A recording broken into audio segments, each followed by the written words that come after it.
چند نکته اشاره کنم. یکی بگم مسئله‌ام چیست و دوم اینکه اهمیت مسئله رو توضیح بدم که مسئله‌ای که مطرح می‌کنم داره چه وجه به اصطلاح ربط یا رلوانسی داره به لحظه اکنون تاریخ خودمون و سرزمین خودمون و اینکه واقعا به چرا در مورد امید اجتماعی اصلا باید صحبت کنیم میخوام بپردازم که حالا بخش اول هم مقدمه رو شروع میکنم. ببینید مسئله امید یا خوب به طور تاریخی موضوعی روانشناختی حساب شده، به این معنی که روانشناسان عمدتاً خودشون رو متولی مسئله خوب میدونن، مسئله امید میدونن. البته در حوزه علم منظورمه. بیرون از حوزه علم تقریبا همه ادیان یکی از مهمترین مأموریت‌های خودشون رو خلق امید برای زندگی انسان تعریف میکنن و به اشکال مختلف هم در دین اسلام، هم مسیحیت، هم دین یهودی و هم ادیان دیگه‌ای به اشکال مختلفی مسئله زیست امیدوارانه و اشکال مختلفی از به اصطلاح اینکه خداوند در هر حال به انسان‌ها کمک میکنه، انسان‌ها رو میبخشاید و به اشکال گوناگونی انسان رو امیدوار میکنه رو ما طور تاریخی داشتیم. یعنی قبل از اینکه روانشناسی بخواد در واقع بحث امید رو مطرح کنه، ادیان الهی به ویژه دین اسلام در باره امید آموزه‌های خاص خودش رو داره. البته در حوزه ادبیات و عرفان و به اصطلاح اشکال گوناگون هنرها نیز به طور تاریخی همواره اشکال گوناگونی از امید مطرح بوده، البته با واژه‌های مختلفی، مثلا فرض کنید مفهوم شادی یا مفهوم عشق یا مفاهیم دیگه از این نوع. البته من وقتی دارم از ادبیات صحبت می‌کنم حتی شکلی از فلسفه رو هم مورد نظرم دارم، چون به هر حال به خصوص حالا امروز که نزدیک میشیم فلسفه بیشتر لیترری فلسفی داره میشه، یعنی فلسفه فرض کنید مثلا حالا فیلسوفان معاصر ما خیلی دارن نزدیک‌تر میشن به ادبیات، در طور کلاسیک هم این بوده. من میخوام بگم همواره ما با واژه امید به عنوان یک واژه کلیدی زندگی سر و کار داشتیم. ادیان، ادبیات، فلسفه و روانشناسی با اون سر و کار داشته. اما در حوزه علوم اجتماعی و مفهومی که ما اینجا می‌خوایم بهش صحبت کنیم، سوشال هوپ، امید اجتماعی، همچنان ما دستمون خالی است. کافی است که شروع کنیم به مرور کردن نظریه‌های اجتماعی در رشته‌های مختلف، از جامعه شناسی گرفته تا اقتصاد تا نمیدونم حقوق، علوم سیاسی و غیره و غیره، می‌بینیم که مفهوم امید و امید اجتماعی هیچگاه یک مفهوم مطرح در این علوم نبوده. فقط در یکی دو دهه اخیر هست که ما داریم کم کم به مفاهیمی مثل امید میرسیم. علت اینه که میگم یکی دو دهه اخیر این هست که از سالهای 1970 به بعد هست که کم کم جامعه شناسان و رشته‌های مختلف علوم اجتماعی به حوزه احساسات، ایموشنز یا هیومن ایموشنز، احساسات انسانی وارد میشن و البته با یه سرعت خیلی کندی و در این یک دو دهه اخیر هست که احساسات و هیجانات هم جزو مقولات مهمی شده که علوم اجتماعی بهش توجه کرده. خب اینکه چرا واقعا ما وارد حوزه احساسات و هیجانات هم شدیم خودش مهمه. ببینید از همون به اصطلاح اواخر قرن 19 افرادی مثل ویلفرد و پارتو این مسئله مطرح کرده بودن که انسان فقط مجموعی از کنش‌های عقلانی نیست، بلکه وجوه گسترده از نابخردی‌ها یا چیزی که پارتو اسمش رو می‌ذاشت غرایز یا رزیجوالز، اون رسوبات انسانی هست که کاملا در کنترل عقلانی و منطقی ما نیستن و نقش مهمی در زندگی ما دارن. به هر حال میخوام بگم از همون موقع مطرح بود ولی جدی گرفته نمیشد. دلیل این هم که جدی گرفته نمیشد در حوزه نظریه اجتماعی و علوم اجتماعی در شاخه‌های مختلف از علم اقتصاد گرفته تا جامعه شناسی، آنتروپولوژی یا مردم شناسی یا رشته‌های دیگه، عمدتاً این بود که تصوری که عصر روشنگری انلایتنمنت از انسان ایجاد کرده بود، صنعتی شدن و شهرنشینی و علم جدید ایجاد کرده بود، به تعبیری که فرانک وبستر در این کتاب فرهنگ فناورانه مفصل بحث میکنه، تصور این بود که دنیای جدید دنیای محاسبه گرانه است، دنیای عقلانیت، افسون‌زدایی، دنیای به تعبیری که وبر به کار میبرد، دنیایی که ما به تدریج فاصله میگیریم از این وجوه رمانتیک یا وجوه عاطفی یا احساسی و وارد این دنیای جدیدی میشیم که همه چیز به تدریج به کمک علم و فناوری در کنترل ما در میاد، قابل پیش بینی میشه، محاسبه میشه، اندازه‌گیری میشه و یک نوع عقلانیتی به وجود میاد. به همین دلیل اون وجوه عاطفی و احساسی ما پنهان مونده بود. این یک قسمت قضیه است. یک قسمت دیگه قضیه این بود که اساساً نظریه‌های اجتماعی توانایی فهم نقش عاملیت رو چندان جدی نمی‌گرفتن. به ویژه نقش حالا به اصطلاح سوژه یا فردیتی که میخواد با انرژی‌های عاطفی یا هیجان‌ها یا احساس‌های خودش بازیگر یا کارگزار زندگی اجتماعی باشه. نظریه‌های ساختارگرایانه به ویژه از سال‌های 1920 به بعد تا 1970-80 غلبه داشتن در این نظریه‌های ساختارگرا. عملیات‌ها، فردیت‌ها و چیزایی که به فردیت ارتباط داشت تا حدود زیادی به حاشیه رانده می‌شد. از سال‌های 1980 به بعد هست که ما به تدریج به نظریه‌های نزدیک میشیم که میخوان ساخت عملیات رو با هم در نظر بگیرن. و همین مفاهیم مثل حافظه، مثل امید، مثل شادی یا هپینس و مفاهیمی که مربوط به فرد یا عملیات هست از اهمیت برخوردار می‌شود. در این کتاب جهانی‌شناسی و تئوری‌های اجتماعی حالا الان اسم مؤلفش از ذهنم رفت، میگه که تا سال 1920 ما تا حدودی به عامل فرهنگ، یعنی اونجایی که عملیات هست، ذهنیت ها هست، ارزش ها هست، نگرش ها هست توجه میکردیم. از 1920 به بعد تا 1980 به مدت 60 سال عامل فرهنگ، عامل هیجان، عامل عاطفه، احساس از حوزه نظریه اجتماعی کنار گذاشته شد. خب اینها چیزایی است که باعث شده، من خیلی کوتاه با اینکه چون وقت خیلی کمه، باعث شده که مسئله امید به عنوان یک مسئله اجتماعی مورد توجه قرار نگیره. هنوز هم مورد توجه نیست. ما البته مفاهیم دیگه‌ای از مفاهیم مربوط به سوژه یا عامل رو داریم که بهش توجه میشه، مثلا مفهوم حافظه یا مموری، کالکتیو مموری، سوشال مموری، کالچورال مموری و مفاهیم مشابه اون، یا مفهوم هپینس یا شادی که حالا از در یک دهه گذشته اقتصاددانان هم به طور گسترده اومدن در موردش دارن صحبت میکنن، هپینس و شاخصهای شادی رو بحث میکنن و حالا بحث‌های دیگه. عمدتاً مفاهیم هیجان و احساس به حوزه روانشناسی و روانکاوی واگذار شده بود. گویی در واقع هر جا که از وجوه عاطفی یا احساسی هیجانی صحبت میکنیم، این فرده که باید مورد توجه قرار بگیره، نه جامعه، نه تاریخ، نه فرهنگ.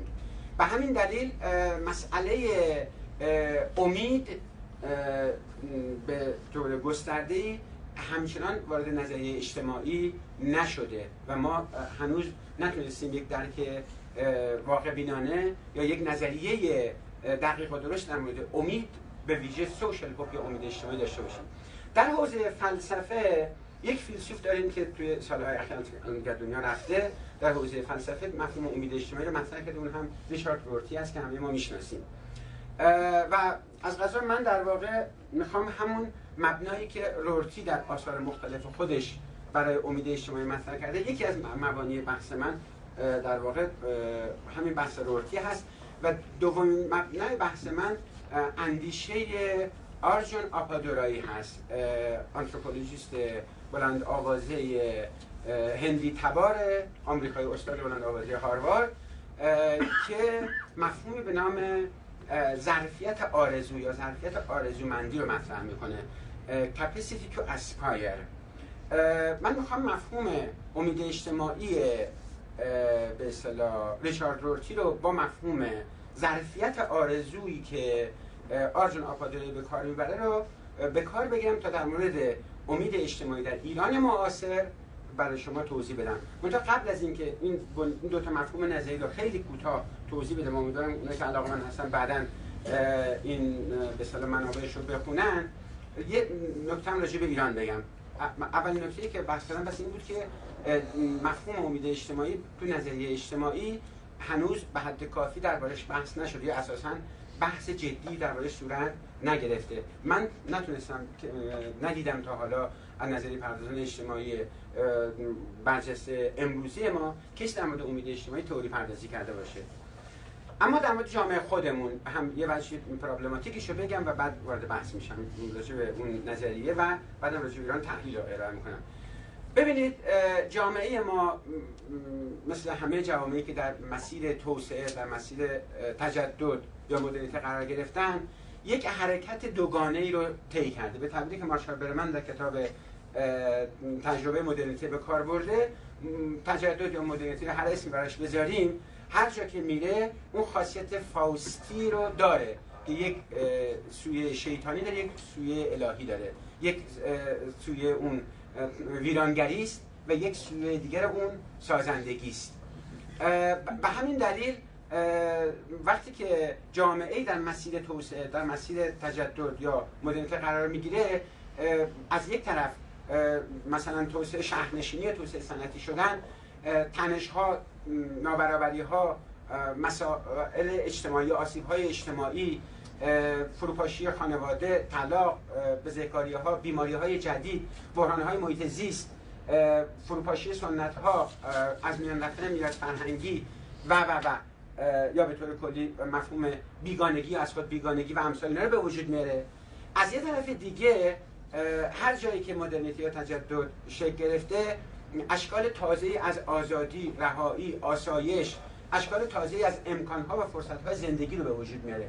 به همین دلیل هر وقت از تجدد یا مدرنیته صحبت می‌کنیم، به طور همزمان ما با یک وضعیت پارادوکسیکال یا ناسازه‌ای روبرو هستیم و این اون ذات به تعبیر گفتنی بیانی باید گفت اگر مدرنیته یک ذات داشته باشه که البته من خیلی به این معتقد نیستم، یه ویژگی مشترکی کمابیش میان همه جایی که مدرن شدن وجود داشته باشه، همین ویژگی ناسازه یا پارادوکسیکال مدرنیته هست که از یک طرف ویران میکنه، از طرف میسازه. از یک طرف از خود بیگانگی و آسیب‌های اجتماعی و بیماری‌ها و بحران محیط زیست و امثال اینها رو داره. از یک طرف دیگه افزایش طول عمر، گسترش بهداشت و درمان، گسترش آزادی‌های فردی و آزادی‌های اجتماعی، دسترسی به تکنولوژی‌ها، تسلط بیشتری بر بیماری‌ها و رهایی انسان از بسیاری از محدودیت‌هایی که طبیعت یا تاریخ به انسان تحمیل می‌کرد هست. این رو به طور مشترک میشه در هر جای دید. هر جایی که این تجدد رخ داده این اتفاق افتاد. در ایران هم همینطوره. در ایران هم از دوره مشروطه به بعد ما این وضعیت دوگانه یا دو پهلو رو داریم. به همین دلیل هم اونهایی که با دنیای تجدد سر ستیز دارن، دستشون پره که به این نیمه خالی، این روی سکه نیمه خالی لیوان مراجعه میکنن و میگن که بفرمایید از صنعتی شدن شهرنشینی، از تجدد یا مدرنیته چی نصیب ما شد؟ این مجموعه بحران هایی که دارید میبینید.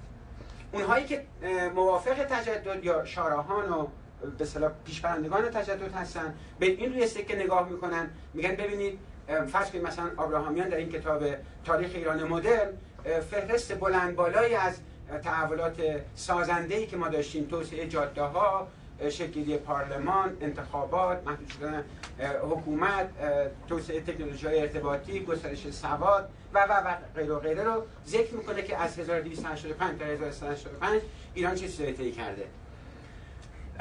ببینید این وضعیت ماست، این تناقض رو ما داریم. پرسش اینه که در این وضعیت متناقض ما آیا میتونیم به آینده امیدوار باشیم یا نه؟ آیا در همون برداشت خیلی عمومی و عامیانه اون اگر مفهوم امید رو بخوایم تفسیر بکنیم، ما به کجا میریم؟ آینده ما چه چیزی خواهد شد؟ آیا این وضعیت دوگانه فاوستی که یک سوی اون الهی است و یک سوی اون شیطانی است، کدوم غلبه پیدا خواهد کرد در آینده ما؟ این مسئله وقتی برای ما حادتر میشه که مثلا امید یک مفهوم سیاسی هم میشه. مثلا می‌بینیم که دولت آقای روحانی که سر کار میاد، دو کلیدواژه اصل او تدبیر و امید هست. یعنی آشکارا رسما مفهوم امید تبدیل میشه به یک کلیدواژه سیاسی. یا حتی دولت قبل از اونم سیاستمدارا معمولا تمایل دارن به مفاهیمی مثل امید استفاده کنن. آقای احمد نژاد هم رئیس جمهور قبلی ما هم میگفت ما میتوانیم. یا واژه‌های امید بخش به کار می‌برد، مهربانی، مهرورزی و امثال اینها. همچنین رؤسای جمهور قبلی در زمان پهلوی هم پادشاهان همین کارا رو می‌کردن. یعنی به هر حال سیاست نیاز داره به این که بگی که ما می‌توانیم، نوید بده، امید بده. البته فقط هم سیاست نیست که اینطوره. به تعبیری که جاناتان ترنر در کتاب جامعه شناسی هیجانات به کار میگیره، توزیع هیجانات مثبت و منفی در جوامع نابرابره. همونطوری که امکانات مادی نابرابره، توزیع هیجانات هم نابرابره. یعنی اینکه گروه‌های برخوردار از سهم بیشتری از هیجانات مثبت دارن یا گروه‌های فرادست، و گروه‌های فرودست سهم کمتری از هیجانات مثبت. کاملا طبیعیه، چون گروه‌های فرادست، اونا که در قدرتن، حالا به اشکال مختلف، طبیعتاً میتوانن هیجان مثبت داشته باشن. هیجان شامل چیزهای مختلف میشه. یکیش بیم یا امید، یأس یا امیدواری هست، خوشبینی یا بدبینی، واقع‌گرایی یا واقع‌گریزی، خشم یا به اصطلاح مهربانی و امثال اینها. یعنی جاناتان ترنر نشون میده که به مقداری که جایگاه ما توی نردبان اجتماعی بالاتر میره، ما خوشبین‌تر و امیدوارتر میشیم. و طبقات فرودست البته به معنایی که گرامشی به کار میگیره. فرودست فقط به معنی توحیدست نیست. فرودست یعنی کسانی که در حاشیه قدرتن، طرد شدگانن، کسانی که وایس یا خواسته اونها به اشکال مختلف دیده یا شنیده نمیشه، اونهایی که امکان ابراز خود رو ندارن، گروه هایی که حتی ممکنه ثروتمند باشن اما بی‌نام و نشانن. به همین دلیل فرودستان هم شامل توحیدستانن هم شامل ثروتمندان. فرودست فقط به آدمای فقیر به تعبیر آنتونی گرامشی نمیشه. ببینید جاناتان ترنر استدلال میکنه که هیجانات از جمله امید در جامعه برای گروه‌های فرادست بیشتره. به همین دلیل خب سیاستمدارا طبیعی است که اونها همیشه از امید صحبت بکنن، چون اونها قدرت دستشونه، اونها مشکلی ندارن. در واقع اونها در زندگی خودشون احساس موفقیت، احساس کامیابی میکنن. اونها احساس میکنن که به همه آرزوهای خودشون رسیدن. این گروه‌های، یعنی میخوام بگم این به اصطلاح دعوت به امید که سیاستمداران میکنن فقط یک راهبرد استراتژیک سیاسی نیست، بلکه از تجربه واقعی و یا از اون هستی شناسی زندگیشون هم برمیخیزه. اونها موفق بودن، یک رئیس جمهور، یک وزیر، نمیدونم یک استاد دانشگاه، یک فردی که فرادست هست، طبیعی است که امیدوارتر باشه، چون او به لحاظ هستی شناختی تونسته بخش وسیع از اون خواسته های شخصی خودش رو به دست بیاره. خب در جامعه ما مسئله که میخوام بگم اینه، در جامعه ما مسئله امید چیست؟ مسئله امید اولا یکیش اینه که همین نابرابری در توزیع امید، نابرابری در توزیع به اصطلاح سرمایه‌های عاطفی، ایموشنال کپیتال، سرمایه‌های عاطفی است. ما در جامعه خودمون می‌بینیم که این سرمایه به طور برابری کاملا نابرابرانه توزیع شده. عده زیادی در اوج امیدواری، خوشبینی، اوج در واقع هیجانات مثبت خودشون قرار گرفتن و عده زیادی هم هستن که دچار افسردگی، دچار به اصطلاح بحران‌های ناشی از تنش‌های روانی، نومیدی و یأس قرار گرفتن. این یک قسمت قضیه است. یک قسمت دیگه قضیه اینه که بازنمایی امیده. روشنفکران، تحصیل کردگان، هنرمندان و گروه های دیگه که میخواستن تریبون گروه های فرودست باشن، گاهی خودشون هم فرودست بودن، بازنمایی که از وضعیت جامعه ارائه کردن یا اون تصویر امید، تصویر اجتماعی امید رو یک تصویر کاملا مایوس کننده ارائه کردن، چون اونها هم جزو فرودستان هستن و خودشون رو میخوان به عنوان گروه مایوس یا ناامید معرفی کنن. به همین دلیل ما باید اون بازنمایی امید در جامعه خودمون رو هم که در سینما، در رمان‌ها، در داستان‌ها، در حتی علم خودش رو ارائه میکنه در نظر بگیریم. مثلا در نظر بگیرید فیلم جلوی نادر از سیمین، به عنوان یک فیلمی که امروز جهان مطرح هست، ساخته اصغر فرهادی، تصویری که ارائه میکنه از جامعه ایران در واقع تصویر دروغ هست. یکی از ویژگی‌های جامعه ما رو به عنوان ویژگی اصلی رو معرفی میکنه، سیطره دروغ و نقش اون تو جامعه امروز ماست. یا فیلم‌های دیگه، از فیلم‌های مخمل باف بگیرید تا فیلم‌های کارگردان‌های بزرگ دیگه، ما میتونیم به طور انبوه این رو ببینیم.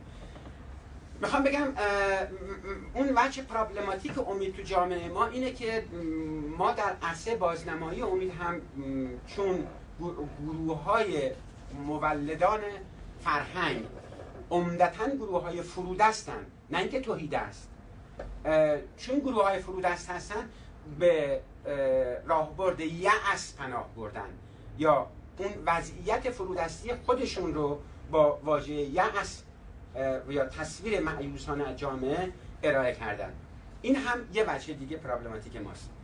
وجه سوم پرابلماتیک امید تو جامعه ما اینه که واژه امید همچنان عمدتاً یا در دست الهیات یا در دست روانشناسی باقی مونده. نه اقتصاددانان ما، نه جامعه شناسان ما، نه نظریه پردازان اجتماعی ما هنوز نتونستن درباره امید به نحو روشنی مفهوم پردازی کنن، ایده پردازی. نه البته شامل فیلسوفان ما هم میشه، نه فیلسوفان، نه جامعه شناسان، نه انسان شناسان، محققانی که کار نظریه پردازی میکنن نتونستن نظریه پردازی کنن. به همین دلیل امید یا در دست الهیات و یا در دست روانشناسان و مددکاران اجتماعی و یا در دست هنرمندان و ادبا باقی مونده و این باعث شده که ما نتونیم یک فهم روشنی از مفهوم امید برای جامعه خودمون پیدا بکنیم. خب حالا من امید رو تو جامعه خودمون میخوام توضیح بدم. گفتم رویکردی که انتخاب کردم رویکردی که رشارد رورتی مطرح میکنه. رورتی در این کتاب فلسفه و امید اجتماعی و البته کتاب‌های متعدد دیگه هم که داره اغلب در واقع این مفهوم سوشال هوپ یا امید رو مطرح میکنه. از نظر رورتی امید یعنی اعتقاد به این که چه چیزی در آینده ممکنه و امید اجتماعی یعنی امید مشترک میان یک ملت، یعنی یک ملتی به چه وجه آینده ممکن باور دارن. رورتی معتقده که برای رسیدن به امید مشترک در یک جامعه ما باید به نوعی ببینیم که چه داستان یا سناریویی یک ملتی برای خودش تعریف کرده. حالا این داستان سناریو رو از دل تاریخ یک ملت نمیدونم، از دل تاریخ مثلا 100 سالش یا 50 سالش نمیدونم، یعنی اینجوری نیست که یک داستان نویس اون داستان رو بیان میکنه. داستان و سناریویی است که در گفتگوی جمعی یک ملت این سناریوی امید شکل گرفته، اون آینده ممکن و محتمل شکل گرفته. البته اونجایی ما به این میگیم امید که این داستان و سناریو خوشبینانه است و این خوشبینانه بودن از دیدگاه رورتی یک خوشبینانگی عملگرایانه است، نه اینکه به لحاظ مثلا علمی اثبات میشه که بله این دانشمندان اومدن ثابت کردن که این سناریویی که ملت مثلا آمریکا در مورد لیبرال دموکراسی برای خودشون تصور کردن برای آینده خودشون این مثلا درسته یا غلطه. نه، یک سناریو خوشبینانه است که تصور بر اینه که این واقعی است. این تصور واقعی بودنش هم از دل گفتگوهای جمعی، از دل به اصطلاح روایت‌ها یا داستان‌هایی که گروه‌های مختلف برای خودشون میگن، یعنی تو زندگی روزمره خودشون این روایت جاری و ساریه. روایت و داستانی که در واقع به صورت واژگان مشخصی در آمده و این واژه ها یا زبان داره امید رو تولید و باز تولید میکنه. از دیدگاه رورتی آینده ممکن و اون سناریو مشترک چیزی در مورد سرنوشت مشترک جمعی است که میان یک گروهی یا یک ملتی، مثلا ملت ایران یا فرانسه، ممکنه به وجود بیاد و اینکه تصور مردم از اینکه وضعیت بهتر چه چیزیه، چه چیزی میتونه بهتر باشه، چگونه ممکنه که ما وضع بهتری پیدا کنیم. اون چه که معیار اصلی برای واقع گرایی یا خوشبینانگی این سناریو هست از دیدگاه رورتی چیزی نیست جز الا متقاعد کننده بودن اون سناریو برای اون مردم. ممکنه مردم دیگه این سناریو اصلا متقاعد کننده ندونن، ممکنه از لحاظ علمی هم کاملا غلط باشه، ولی یک ملتی در یک دوره‌ای این سناریو رو برای خودش واقع بینانه قلمداد کرده و اون رو پذیرفته. خب من بیشتر از این در مورد رورتی صحبت نمی کنم. یک مفهومم مورد نظرم هست از آرژون آپادورایی. آپادورایی یک مقاله داره در این کتاب که به فارسی هم ترجمه شده، فرهنگ و کنش عمومی، که در مورد به اصطلاح توسعه هست که جمعی از اقتصاددانان و انسانشناسان برجسته این رو نوشتن. از اقتصاددانی مثل آمارتیا سن گرفته تا حالا اقتصاددانان دیگه و مقاله آرژون آپادورای عنوانش هست ظرفیت آرزو، فرهنگ و شرایط شناسایی. ایده آپادورای این هست. آپادورای معتقده که ما برای اینکه توی جامعه به فقرا کمک کنیم، چون از دیدگاه همه کسانی که مفاهیمی مثل امید رو دارن مطرح میکنن و آرزو و خواسته رو مطرح میکنن، یک ایده کلیدی راجع به فقر هست، راجع به فقرا هست. وقتی از امید صحبت میکنیم عمدتاً در مورد همین گروه‌های فرودسته. کسی بنا نیست برای مثلا رهبران سیاسی امید یا برای کسانی که توی قدرتن امید درست بکنه، چون اونا که تو قدرتن، اونا خودشون مبانی فکری و نظری خودشون رو برای امیدوار بودن دارن.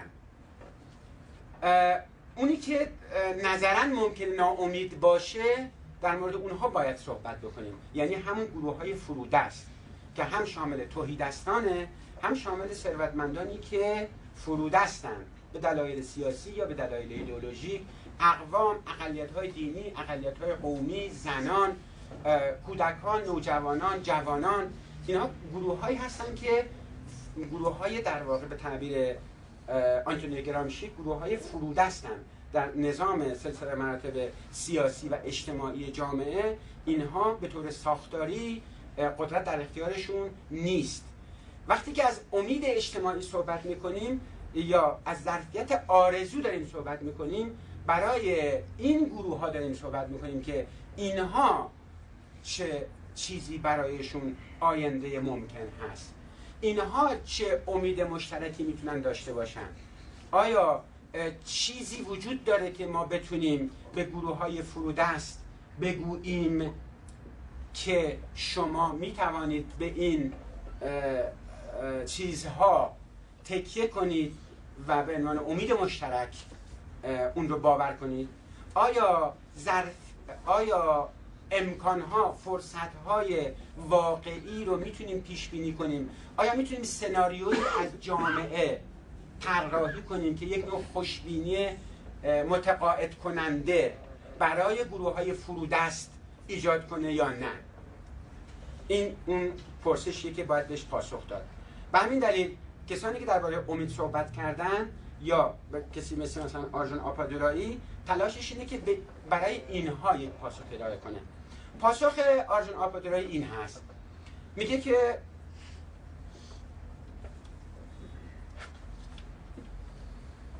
امید و حالا مفهومی که به کار میگیره capacity to aspire هست، aspiration، آرزو در واقع یک خیال پردازی یا یک رؤیا از دیدگاه آپادورایی نیست. ظرفیت آرزو یک ظرفیت فرهنگی است. ظرفیت فرهنگی به این معنا که گروه‌های جامعه در شرایطی قرار بگیرن، گروه‌های فرودست در شرایطی قرار بگیرن که بتونن با هم گفتگو کنن، ارتباط برقرار کنن. گروه‌ها بتوانن به تعبیر آرژون آپادورایی شرایط شناسایی پیدا کنن. term of recognition، تعبیری که او اقتباس کرده از چارلز تیلور، فیلسوف معروف اخلاق‌گرا.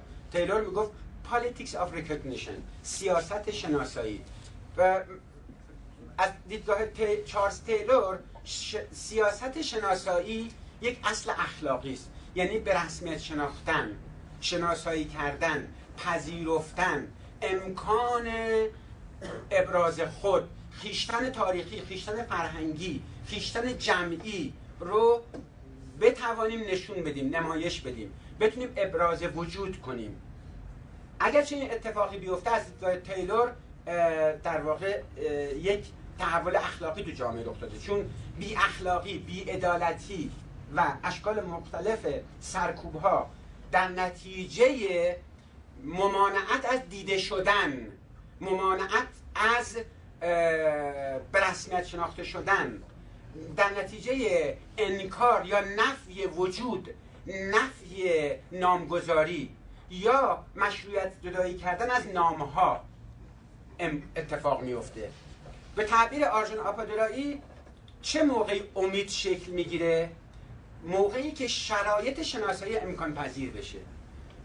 شرایط شناسایی یعنی چی؟ شرایط شناسایی یعنی وضعیتی که ما بتونیم به گروه‌های مختلف فرصت بدیم یا اونا بتونن فرصت پیدا کنن درباره خواسته هاشون، دیدگاه هاشون، درباره هویتشون، درباره خویشتن فرهنگیشون، درباره تاریخشون، درباره موقعیت اجتماعی و گروهیشون امکان دیده شدن پیدا کنن.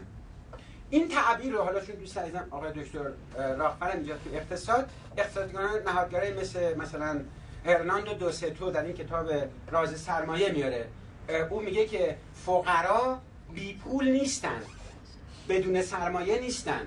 اون کتاب The Mystery of Capital که سال 2000 منتشر شد و از شاهکارهای بزرگ علم اقتصاد بود و تا همین الان هم کشورهای آمریکا لاتین مثل وقت تمام شد. من اصلا بفهمم. خب من چقدر وقت دارم؟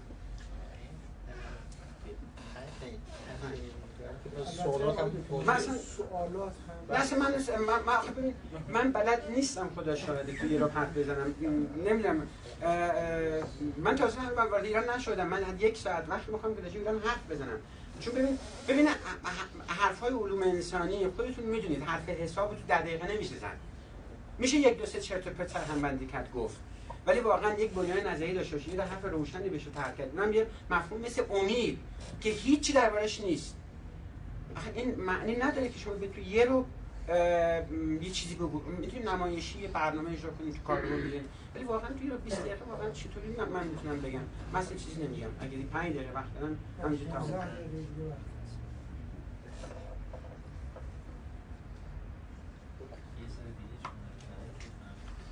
نه آخه این شدنی نیست. آخه مستقل خودش فیلسوفه، باید بدونه که اونم یکی مثل من. حالا اقتصاددان باز 4 تا آمور سرهمبندی میکنه، میگه من چجوری میتونم در مورد امید 5 دقیقه برای شما چیز بگم؟ خب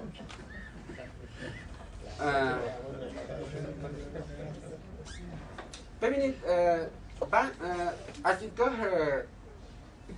آپادورای مفهوم ظرفیت آرزومندی یک موقعیت اجتماعی، سیاسی، اقتصادی است که به گروه‌های فرودست فرصت شناسایی بده. اون فرصت‌های شناسایی ظرفیت‌های آرزومندی است.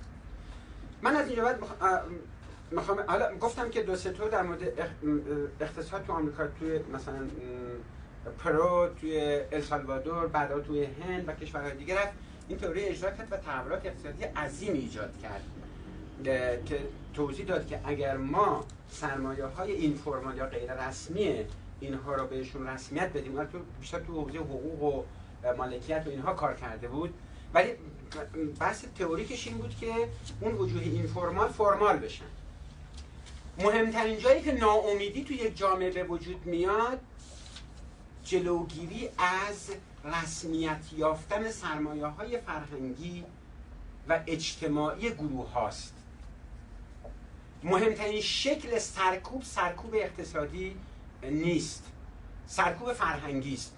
مشروعیت زدایی کردن از همه گروه های اجتماعی، گروه های فرهنگی، گروه های تاریخی و ممانعت از اینکه اونها بتونن ابراز وجود کنن. این اون وضعیتیه که یأس اجتماعی به وجود میاره. خوب دقت کنیم، من دارم در مورد معمولا سطح بحث رو دارم جدا کنیم. یکی سیستم، یکی ساختار، یکی سوژه. سیستم وقتی که فقط در مورد سیاست و مدیریت صحبت میکنیم، ساختار وقتی که از قواعد و منابع تاریخی و اجتماعی صحبت میکنیم، سوژه وقتی که سطح فرد و روانشناختی. من میخوام بین این سه تا صحبت کنم. مفهوم امید اجتماعی، امیدی که میخواد مناسبات این سه سطح رو با هم توضیح بده، یعنی سیستم و ساختار و سوژه رو به هم وصل کنه. من معتقدم توی جامعه ما از مشروطه تا الان اشکال گوناگونی از امید اجتماعی یعنی شرایط شناسایی پیدا شده. به خصوص در سالهای اخیر این شرایط شناسایی رشد بیشتری پیدا کرده. میخوام این موقعیت ها یا شرایط شناسایی رو که ما از مشروطیت به بعد به چنگ آوردیم یا تکنولوژی به ما داده، اینجور نبوده که ساختارهای سیاسی تمایل داشتن که شرایط شناسایی رو برای گروه‌های اجتماعی فراهم کنن، بلکه اون چیزی که اتفاق افتاده یا در نتیجه ظهور تکنولوژی ها و یا در نتیجه توسعه برنامه‌های نوسازی مثل نظام آموزشی و آموزش عالی، یا در نتیجه توسعه ارتباطات جهانی و یا در نتیجه تحولات اقتصادی شکل گرفته. یعنی پیامدهای ناخواسته مجموعه ای از اینها بوده که شرایط شناسایی رو به وجود آورده برای گروه‌های فرودست. به همین دلیل من معتقدم که ما حالا اینا میخوام اینجا یکی اینا رو بگم به اندازه‌ای که وقت داشتم، در مورد هر جاش که وقتم تمام شد دکتر مصطفی بفرمایید، من یا آقای صادقی عزیز مسئول جلسه هستم بفرمایید، من اونجا صحبتامو دیگه قطع میکنم. اون جاهایی که من میخوام بگم شرایط شناسایی term of recognition برای گروه‌های فرودست جامعه به وجود اومده. من چون وقت هست از آخرینش میگم، یعنی اونی که نزدیک‌تره و همینجوری میرم به عقب به لحاظ تاریخی. آخرین چیزی که به وجود اومده تکنولوژی‌های ارتباطی است که تو این 10 سال اخیر شبکه‌های ماهواره‌ای، تلویزیون‌ها، رادیوها تا شبکه‌های موبایلی، قبل از اون شبکه‌های اجتماعی فیسبوک، توییتر و امثال اینها، بعد شبکه‌های موبایلی، تلگرام و به اصطلاح سوشال مدیا، رسانه‌های اجتماعی ایجاد کردن. همه ما دیگه الان کم و بیش این تجربه داریم. ایران گفته میشه که بالاترین میزان استفاده از تلگرام تو جهان رو داره. قبل از اینم که تلگرام باشه یاهو و چتروم‌های یاهو اینها بود که گفته میشه بالاترین رو داره. شبکه‌های تلویزیونی چه دولتی، چه محلی، چه منطقه‌ای، چه بین‌المللی به طور گسترده‌ای در ایران دیده، شنیده و خوانده میشن. من معتقدم و دارم بر اساس تجربه زیسته خودم میگم که همه ما هم داریم این تجربه میکنیم، میبینیم که این مجموعه شبکه‌های تلویزیونی، ماهواره‌ای، تلگرام‌ها، تکنولوژی‌ها و فناوری ارتباطی دارن امکان ابراز وجود گروه‌های مختلف رو فراهم میکنن. ابراز وجود یعنی اون وایس یا صدا یا خواسته های گروه های مختلف دیگه داره شنیده میشه. کمابیش میشه گفت هیچ صدایی دیگه در فضای سیاسی، اجتماعی، فرهنگی ایران نیست که نمایندگی نشه، گفته یا شنیده نشه، به ایماژ یا به صدا یا به سخن تبدیل نشه. مهمترین نکته در مورد این فناوری‌های ارتباطی و امکان ابراز وجود اینه که امکان مشارکت فعالانه و مولد گروه‌های اجتماعی فراهم شده. یعنی مثلا شما شبکه مثل تلگرام فقط پیام‌ها رو توزیع نمی‌کنه، بلکه هر کسی، ما گفته میشه الان 33 میلیون نفر فقط در شبکه تلگرام عضویت دارن و دارن فعالیت میکنن. خب طبیعتاً اینها دارن تولید میکنن. از روستایی‌ها بگیرید، مثلا من جایی که قبلا در مورد تلگرامی شدن فرهنگ ایرانی بحث کردم، فرض کنید مثلا آبادی ما مصلح آباد فراهان خودش 2 تا 3 تا کانال تلگرام داره. همه روستاها الان دیگه تمابیش دارن. روستایی‌ها به عنوان یک گروه فرودست اجتماعی دارن عکس‌ها و صداها و سخن‌های خودشون رو جهانی میکنن. این یک فرصت استثنایی است. یا مثلا جوانان به طور گسترده‌ای دارن در کار تولید ایماج، تولید پیام دارن فعالیت میکنن. این فرصت استثنایی است برای زنان، برای نوجوانان، برای جوانان که اون خواسته یا آرزو یا وجود خودشون، تجربه زیسته خودشون رو به شکلی از آگاهی یا دانش تبدیل بکنن. در نتیجه اونها دیده میشن دیگه. یعنی ما الان چرا داریم از حقوق کودک، حقوق نوجوان، حقوق زنان سخن میگیم؟ به دلیل اینکه این حقوق به دانش تبدیل شده، به تصویر و به سخن تبدیل شده. حالا من اگه بخوام باز کنم خیلی وسیعه که چگونه شبکه‌های ارتباطی شرایط شناسایی رو فراهم کردن، از کشاورزان و دهقانان و کارگران گرفته تا گروه‌های دیگه، به طوری که زیر پا گذاشتن یک گروه ناممکن شده. این اون چیزیه که آینده ممکن ماست. این اون چیز امید مشترک ماست. اون به اصطلاح شرایط شناسایی است که دیگه هیچ کس تحت لوای هیچ ایدئولوژی نمیتونه از یک گروه اجتماعی بزرگ به اصطلاح مشروعیت جدایی کنه، اونها رو انکار کنه، اونها رو نفی بکنه. با هر کلمه و با هر عنوانی که دلش میخواد باشه، مهم نیست چیه. هر چیزی که بگید از جای دیگه صدایی در میاد، یک ماهواره، یک تلویزیونی، یک رادیویی، یک روزنامه، یک کانال گروهی میاد و اون حقیقت رو برملا میکنه. خب این یک. دو، نظام آموزشی. قبل از اینکه شبکه‌های ارتباطی بیان، به اصطلاح نظام آموزشی و آموزش عالی دارن توی ایران این امکان رو فراهم میکنن. به خصوص بعد از انقلاب اسلامی که نظام آموزشی مدرسه‌ای و آموزش عالی به طور وسیعی گسترش پیدا کرده. این نظام آموزشی باعث شده که سوژه ایرانی، یعنی انسان نوع ایرانی، توانمند بشه. ممکنه که دانشمند نشه، نظریه پرداز نشه، ممکنه که نتونه به عنوان یک دکتر یا مهندس یا فوق لیسانس واقعا نقش خودشون انسان ماهر حرفه‌ای ایفا کنه، ولی به عنوان شهروند فرهنگی، به عنوان یک کسی که حالا به حقوق خودش آگاه شده، از یک ظرفیت آرزو برخوردار شده، یعنی نسبت به حق خودش آگاهه، نسبت به جامعه آگاهه، میتونه بنویسه، تایپ بکنه، میتونه سواد رسانه‌ای حداقلی رو داره، میتونه با موبایل و با تلویزیون و با ماهواره کار بکنه، میتونه با اینترنت کار بکنه.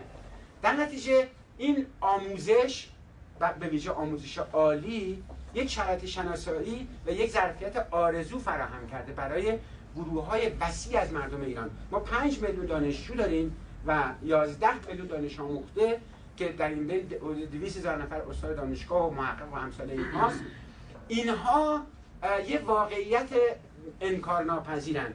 ممکنه من و همکاران من راجع به کیفیت آموزش عالی خیلی بحث داشته باشیم و به حقم باشه، بگیم این تولید انبوه دکترها و مهندس‌ها و فوق لیسانس‌ها واقعاً پیامدهای بدم دارن، یا مثلا اون ارزش‌های حرفه‌ای یا اون نقش‌های حرفه‌ای رو نمیتونن بازی کنن. ولی این روی سکتور هم ببینیم که این دانش آموخته‌ها و این دانشجوها از ظرفیت آرزو برخوردار شدن، یعنی شرایط شناسایی پیدا کردن، یعنی میتونن ابراز وجود کنن، میتونن به شبکه‌ها و به ماهواره‌ها و تلویزیون‌ها و رادیوها و روزنامه‌ها و شبکه‌های تلگرام و اینها بپیوندن و دیده بشن و شنیده بشن. این نظام آموزش و آموزش عالی این فرصت رو پیدا کرده تا افراد مستحق بشن، یعنی از یک آدم‌های بی سواد عامی تبدیل بشن به افرادی که مستحقن، استحقاق خیلی حقوق شهروندی رو پیدا کردن، فراتر از یک شهروند عادی، فراتر از یک عامی یا یک روستایی، بلکه به عنوان یک دانش آموخته، یک دانشجو. او میتواند، یعنی مشروعیت دارد که مطالبه کند، مطالبه حقوق خودش رو بکنه، حق دیده شدن داشته باشه، او بتونه از حقوق فرهنگی سخن بگه، او حق زیست فرهیخته رو پیدا بکنه، او حق داشتن یک سبک زندگی رو پیدا بکنه، او بتونه نمایندگی کنه حداقل حقوق خودش رو و عده دیگری رو. به همین دلیل نظام آموزشی و آموزش عالی در ایران معاصر که یک فرآیند تاریخی داشته و در دهه‌های اخیر هم به تمامیت خودش نزدیک شده، شرایط شناسایی برای گروه‌های فرودستی ایجاد کرده که تا دیروز آرزوی خوندن نوشتن داشتن، حالا دارن من دکترا میگیرن، دارن روستاییانی که فوق لیسانس میگیرن و الی آخر. سومین امکان یا سومین چیزی که شرایط شناسایی در جامعه ما فراهم کرده تحولات سیاسی در ایران هست. تحولات سیاسی، اول انقلاب مشروطه، بعد صنعتی شدن، ملی شدن صنعت نفت و بعد از اون تحولات نوسازی دوران پهلوی، بعد از اونم انقلاب اسلامی، به ویژه انقلاب اسلامی. ما میدونیم که انقلاب‌ها یک نوع انفجار آگاهی جمعی هم هستند. من قبلا یه سخنرانی اینجا کرده بودم راجع به دفاع مقدس یا جنگ و تاریخ فرهنگ ایران، که توضیح دادم که چگونه جنگ و انقلاب اسلامی زمینه فراهم که تا گروه‌های بی‌نام-نشان روستایی یا حاشیه شهری به حوزه عمومی کشیده بشن. انقلاب اسلامی زمینه‌ای فراهم کرد تا گروه‌های بی‌نام-نشان یا فرودست جامعه که در دوره‌های قبل به عنوان گروه‌های فرودست تبدیل شده بودند، اینها نام و نشان پیدا کنند. اینها از طریق جنگ، از طریق خود انقلاب اسلامی به حوزه عمومی ورود پیدا کنند. تعبیری که ریچارد رورتی داره اینه، میگه که حوزه عمومی حوزه‌ایه که گفتگو درباره ارزش‌های مشترک، منافع مشترک و خواست‌های مشترک صورت میگیره. امید اجتماعی مربوط میشه به موضوعاتی که به حوزه عمومی ربط داره. انقلاب اسلامی و جنگی که بعد از اون جنگ تحمیلی عراق علیه ایران زمینه‌ای فراهم کرد تا گروه‌های وسیع از توده‌های مردم همون گروه‌های بی‌نام-و-نشان بودن، بتونن بیان تو حوزه عمومی نام و نشان پیدا کنن. گروهایی که به تعبیر امام خمینی رهبر تقیید انقلاب بهشون رو گروه مستضعفان، یعنی هم گروه‌های بی‌نام و نشان، اونها بتونن نام و نشان پیدا کنن، یعنی وارد حوزه عمومی بشن و اونها بتونن درباره سرنوشت جمعی، منافع عمومی صحبت بکنن. من قبلا صحبت کردم که جنگ و انقلاب به معنای عالم بدیعی اون یک ایونت یا یک رخداد بود که حقیقت‌ها رو آشکار کرد. خب الان میخوام بگم جنگ و انقلاب یک ظرفیت آرزو ایجاد کرد. بعد از اون در واقع تحولاتی که بعد از اون پیش اومد که دیگه اگر قبلا 20 سال یه بار ما انقلاب داشتیم، از انقلاب اسلامی به بعد این فاصله رخدادها خیلی کوتاه شد، یعنی جنبش اصلاحات شکل گرفت و بعد از اون تحولات بعدی که به وجود اومد، هر کدومشون این امکان رو ایجاد کرد تا حوزه عمومی در ایران باز بشه، انفجار آگاهی صورت بگیره، گفتگوی اجتماعی درباره منافع عمومی، ارزش‌های مشترک به وجود بیاد. این تحولات اگرچه از دیدگاه سیاسی بحران یا در واقع یک نوع ناپایداری بود، ولی از منظر امید اجتماعی فرصتی بود برای گفتگو کردن درباره به اصطلاح منافع مشترک، فرصتی بود برای به میدان آمدن گروه‌های بی‌نام-و-نشان، فرصتی بود برای فرودستان و فرصتی بود برای ابراز وجود یا ابراز خود یا اون خودهای جمعی بتونن دیده بشن. پس علاوه بر تکنولوژی‌های ارتباطی، نظام آموزشی، خود نهاد سیاست در ایران 100 سال اخیر در واقع یک از پیامدهاش تولید امید اجتماعی بوده، چون فضای عمومی رو روز به روز باز و پر رونق و گرم نگه داشته، انفجار آگاهی رو ممکن کرده. چهارمین عامل توسعه شهر و شهرنشینی است. بسیار در مورد شهرنشینی تو ایران صحبت کردم، من خیلی نمیخوام اینو باز کنم، فقط میخوام یک نکته رو بگم. پیتر برگر در این کتاب ذهن بی خانمان توضیح میده که به لحاظ به اصطلاح از منظر جامعه شناسی معرفت اگه به شهر نگاه کنیم یا از منظر پدیدارشناسی اگه نگاه کنیم، توضیح میده که شهر تو دنیای معاصر حداقل موجب شکلی یک نوع آگاهی میشه به نام آگاهی شهری، یک نوع در واقع urban consciousness. این آگاهی شهری در ایران معاصر به طور گسترده تولید شده. ما ممکنه که هنوز مشکل داشتیم. مثلا یکی از این محققای جوانمون یه اصطلاح داشت که جامعه کارگری گفته بود که ما درست شهرنشین زیاد داریم، شهروند کمه و به حال این استعارات روزنامه‌نگارانه که به کار میگیرن. من خیلی با اینا نمیتونم همدلی کامل داشته باشم، جای بحثم اینجا نیست. فقط نکته‌ای که میخوام بگم اینه، شهر هیچ کاری اگر نکرده باشه تو ایران امید مشترک ایجاد کرده. یعنی اینکه ظرفیت آرزو رو ایجاد کرده. انسان شهری ما ممکنه خیلی از مسائل مربوط به شهروندی رو، مسئولیت‌های شهروندی و ارزش‌های شهروندی رو درک نکرده باشه. خیلی چالش‌ها داشته باشیم که داریم. ولی یک کار رو ایجاد کرده. انسان شهرنشین و انسان شهروند از ظرفیت آرزوی بالای برخورداره. ظرفیت آرزومندی بالای برخورداره. یعنی او نه فقط میخوام به لحاظ اخلاقی بگم قانع نیست، انتظاراتش هم از خودش، هم از خانوادهش، هم از حکومتش، هم از محیط زندگیش به شدت بالا رفته. ظرفیت آرزوی البته فقط انتظار نیست، بلکه یک خواسته‌ایه که از دل واقعیت‌های زندگی شهریش میاد بیرون. یعنی توی شهر متوجه میشه که مسئله بهداشت، مسئله نظم و انضباط، مسئله آسایش، مسئله هنر، زیبایی، مسئله رفتن به دانشگاه و علم. چرا امروز جامعه ایران اینقدر گسترده سرمایه‌گذاری می‌کنه به آموزش عالی؟ خانواده‌هایی که نون شبشون میزنن تا بچه‌هاشون برن دانشگاه. بخشش به دلیل توسعه شهری شدن هست. شهری شدن و آگاهی شهری ظرفیت آرزوی جامعه رو بالا برده.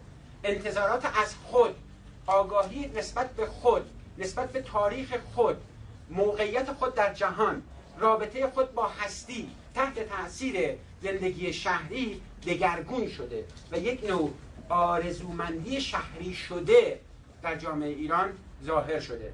من از امید مشترکی صحبت میکنم که در شهر تولید میشه، از اعتقاد مشترکی که انسان شهری امروزی جامعه ما پیدا کرده که فکر میکنه میتونه در واقع در آینده ایران یا جامعه ایران یا انسان ایرانی به مراتب بزرگتر چیزی باشه که هست. من یک کتاب تازه اومده بیرون به نام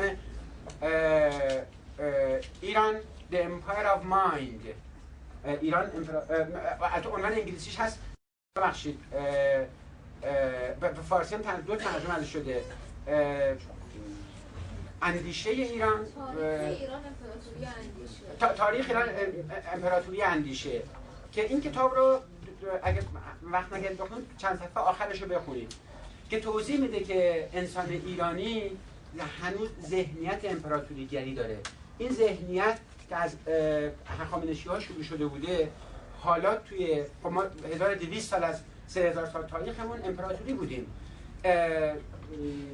الان توی تحولات دهه‌های اخیر در تخیل اجتماعی و فرهنگی ما این ذهنیت که ایران میتواند همچنان یک امپراتوری باشه در حال گسترش هست و در حال شکل‌گیری هست. به همین دلیل میخوام بگم اون امید مشترک، اون ظرفیت آرزو رو بخشیش رو این زندگی شهری و کلان شهری ایجاد کرده.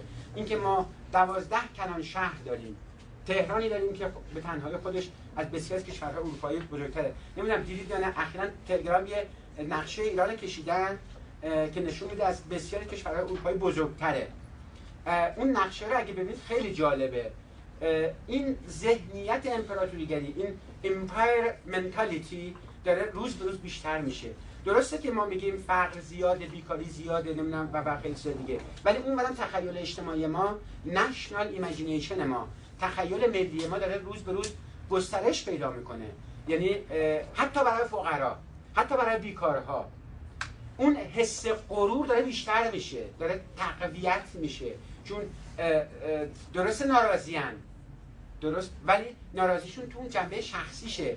من ممکنه به لحاظ شخصی ناراحت باشم، حتی ممکنه در زندگی شخصی خودم آینده رو خیلی روشن نبینم، اما اون تخیل ناخودآگاه جمعی گروه من یا جامعه من داره یک نوع غرور، یک نوع آینده مشترک بزرگتری رو میتونه تصور و تجسم بکنه. خب میگم که وقت تمام شد، من جمع‌بندی میکنم توی چند تا جمله.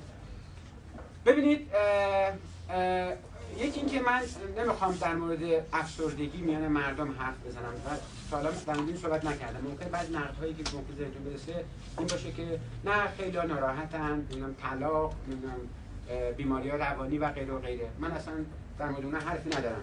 من میگم وقتی امید مشترک صحبت میکنیم، امید اجتماعی صحبت میکنیم، جامعه رو یه انسان فرض کنیم و بعد بگیم که حالا این جامعه تخیلاتش چیست.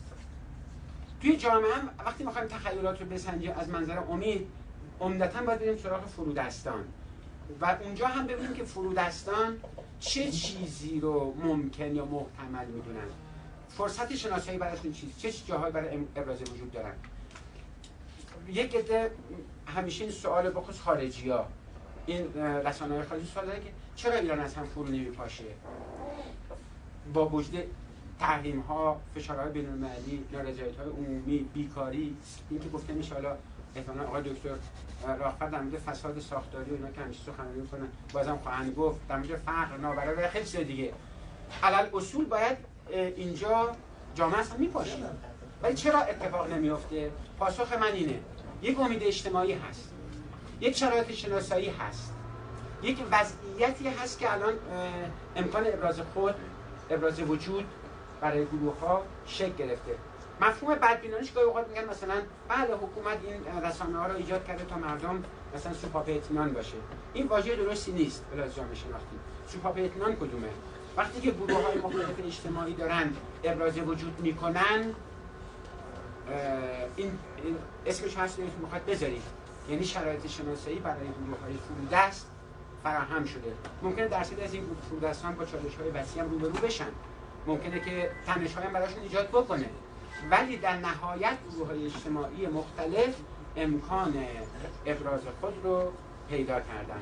این اون چیزی که به اعتقاد من به اصطلاح امید مشترک ایجاد میکنه. از دیدگاه رورتی اون چیزی که امید رو نگه میداره ارتباطه. اینکه افراد با یکدیگه، گروه‌ها با یکدیگه، دولت با ملت، ملت‌ها با یکدیگه بتوانند صداهای همو بشنوند. به اعتقاد من ایرانی‌ها به نحو ایدئالی دارن از این فناوری‌های ارتباطی استفاده می‌کنن تا گروه‌ها و افراد، فرهنگ‌ها، قومیت‌ها، مذهب‌ها، زبان‌ها و ایدئولوژی‌ها با هم یک رقابت یا یک گفتگو رو دارن شکل میدن. این اون چیزیه که مانع از فروپاشی جامعه ما شده. در مورد جامعه داریم شاید بگیم که عراق و سوریه و افغانستان دور و برشن دارن با آتش کشیده شدن. تو این جامعه واقعا سوال خیلی مهم است که چرا این جامعه فرو نپاشیده؟ چون امید مشترک، امید اجتماعی، شرایط شناسایی، وضعیت ابراز وجود برای گروه‌های مختلف شکل گرفته. خیلی ببخشید که یه جوری سرهم بندیش کردم.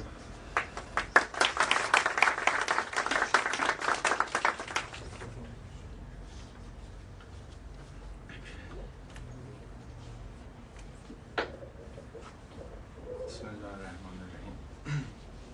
بنده سپاسگزار هستم از اینکه این فرصت برای من فراهم شد تا یه مشت حرفایی که جمع کردم اینجا خدمت شما عرضه کنم. و هم مسائل آماری هست، چون به هر صورت ما تلاشمون این است که این تصویرها رو به هر صورت آماری نشون بدیم. و چون ما متهمم هستیم به این که مسائلی رو که مطرح میکنیم نه از سوی آقای دکتر البته به طور کلی که در صورت بحث این مباحث مستند باشه. بحث من راجع به خصوصی سازی امیده. حالا چون این واژه خصوصی سازی خیلی متعارف شده، من البته یه مراد دیگری از اون دارم. اما ابتدا یک نشانی میدم از این عبارت مال یا این پاراگراف مال کتابی است به نام تامین مالی صنعتی در ایران که اواخر 1340 دهه 1340 دهه 1330 یعنی اوائل 1340 این چاپ میشه کتاب. اینا یه گروهی بودن از دانشگاه هاروارد به ایران آمدن و در واقع به عنوان مشاورین هاروارد راجع به وضعیت اقتصادی ایران تحلیل میکنن. من این رو میخونم سریع براتون از باب این که ببینید این وضعیت هیچ تغییری نکرده و مخاطر که این در واقع مال 50-60 سال پیشه، 55-6 سال 7-8 سال پیشه. جانم هاروارد دو تا بودن. چند تا؟ جورج بالدوینه یا نه این ریچارد بندیکه. گروه سومه پس. اینا دهه آخرای چیز اومدن. 1344 بعد اومدن. نه این 1338 9 آمد ایران. این کتابش منتها 3-4 سال بعدش چاپ شد. 1963 4 این چاپ شده. بله این کتاب همون باشونه. بله همت ایشون. نه این همون گروه اوله که جورج بالدوین بله عرض کنم که میگه که در این اواخر به ویژه با تغییر الگوهای مصرفی دارایی‌های کلانی از محل واردات و مستغلات انباشته شده است. ایرانیان بخش بزرگی از درآمدهای خود را به کالاهای وارداتی تجملی، ساخت ویلاها، خرید و فروش زمین و سفرهای اروپایی اختصاص می‌دهند. مستغلات که واجد تاریخی مملو از تجربیات و موفقیت آمیز است، بر سرمایه‌گذاری صنعتی برتری دارد. عجیب است که سرمایه‌گذاری در حوزه مستغلات و زمین در مقایسه با سرمایه‌گذاری صنعتی از بی‌ثباتی سیاسی و اقتصادی آسیب به مراتب کمتری دیده است. اغلب گفته شده که زمین و سفته یا به عبارتی رباخواری اصلی ترین جذب کننده های سرمایه در ایران هستند. تا زمانی که سوداگری روی مستغلات و سفته بازی سودهای بزرگ بی زحمت و ریسک ایجاد می کند، محال است در ایران تولید صنعتی اتفاق بیفتد و کسی خود را درگیر دردسرهای تولید کند. این قضیه امروزه، یعنی ما اینا رو می توانیم براتون دونه دونه نشون بدیم. منتها من فقط اینو میگم برای خاطر اینکه این سابقه 50 سال پیش از خودش رو هم داره. اون چی که ما اشاره خواهیم کرد که اقتصاد ایران به نظر من در بحران و چشمانداز آینده هم متاسفانه خیلی هولناکه و اقتصاد ایران به اعتبار همین عبارتی که خدمتون خوندم و شواهدی که اینجا خدمتون نشان خواهم داد تحت سلطه سرمایه‌های تجاری و مالی در بوده و هست و متاسفانه و اون وقت اینجا ما نظام اون چیزی که ازش به عنوان گاورننس اسم برده میشه که نظام تدبیر و تمشیت امور ما ترجمهش میکنیم در جهت حفظ و تقویت منافع صاحبانه همین سرمایه ها عمل کرده و کماکان میکنه و این اون چیزی که البته بنده اینجا یک مثلا بحث دیگری راجع به طور مستقل راجع به خود همین نظام تدبیر و تمشیت امور داشتم و اینکه چرا این ناتوان از به اصطلاح تامین خواسته های توسعه در ایران نه مال حالا نیست. همونطور که عرض کردم توی 100 سال گذشته عملاً این گونه بوده به جز یه موارد دوره‌های خیلی کوتاهی مثل دوره ملی شدن نفت و یک دوره اوایل انقلاب اسلامی 3-4 سال اول. بقیه موارد ما اسیر این نظام تصمیم گیری های اساسی بودیم که خودش همطور که ملاحظه فرمایید تو این رابطه ما 4 ابر چالش راهبردی اقتصاد ایران رو ترسیم کردیم. اولین اونها اون زمینه آبی است که خودش نظام تدبیر و تمشیت اموره و بعد روی این 3 ابرچالش دیگه شکل گرفته. یکیش بحث جمعیت و اشتغاله که این خودش زیرش چندین چالش جدی اقتصاد ایران هست. توش بحث انرژی و آب رو داریم و چالش بعدی هم نوآوری و فناوری. اینا ارتباط دائمی در تعامل با هم هستن. از این جهت اونها رو چالش‌های راهبردی اسم گذاشتیم. من راجع به تک تک اینا اصلا فرصت نمی‌کنم صحبت کنم، ولی میخوام بگم که چرا اینها ریشه های ناامیدی و احیانا به اصطلاح آثار ناشی از اون در جامعه از کجاها مثلا شکل میگیره. توی نظام تصمیم گیری های اساسی در ایران هیچگاه مردم موضوع اصلی نبودن. مردم همیشه مثلا موضوعات دست دوم سوم بودن و علتش هم این است که نهادهای مستقر در جامعه اینا محصوله که بهشون میگن نهادهای استخراجی یا extractive institutions. اینا علتش هم ناشی از این الگوی تولیده که در ایران تولید نفتی به وجود آمده. این تولید نفتی نظام نهادی و اداری متناسب با خودش رو شکل داده. نفت در ایران برای منافع مردم ایران تولید نشد، برای کمک به نظام اصطلاح استعمار انگلیس در کشور ما کشف و استخراج میشه و بعد به تبعش نهادهای متناسب هم و از جمله اونها سازمان این نهادها که نظام اداری و قضایی مملکت باشه شکل میگیره. اینا همشون کاملا متأثر از این ساخت تولیدی هستن که در کشور ما رقم خورده و علت این که ما در این 100 سال گذشته ما شواهد فراوان داریم برای اینکه چرا این نظام مستمر همینطوری عمل کرده، یعنی همیشه در خدمت گروه‌های قدرت و حاکم عمل کرده و مردم توش همواره گم بودن، کما که الان هم چنین هست.